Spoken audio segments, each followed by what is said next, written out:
Ассаламу алейкум. Жаңы кабар KG каналынын катталуучулары жана коноктору саламатсыздарбы? 23 сентябрь 2022 жыл Бишкек, Московский, Советский көчөлөрүнүн кесилишиндеги обменкаларын билип бермекчибиз. Биз менен болуп каналды колдоп, лайк басып коюңуздар, башка бир туугандарга бөлүшүп. Анда эмесе баштадык. Профит доллар 82 сом 80 тыйын, евро 82 сом, рубль 355. 1 сом 35 жарым тыйын рубльдин алынышы. Сатылышы 385, 1 сом 38 жарым. Профит акча алмаштыруу жай. Анын жанындагы акча алмаштыруу жайды көрөбүз. Доллар 82 сом 80 тыйын, евро 82 сом, рубль 337.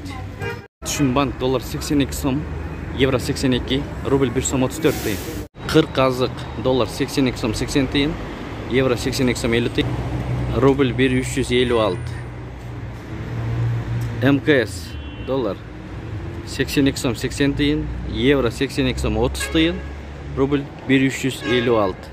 Пакай банк доллар 82 сом 80 тыйын, евро 82 сом 40 тыйын, рубль 1.34, 1 сом 34 тыйын, рубль сатуу 1 сом 39 тыйын. Менен видеону аяктайбыз. Сак саламатта туруңуздар. Кечиңиздер көңүлдүү улансын. Бул жерде обменкада доллар 82 сом 80 тыйын, евро 82 сом 80 тыйын, рубль 1 сом 34 тыйын, сатуу 1 сом 37 тыйын.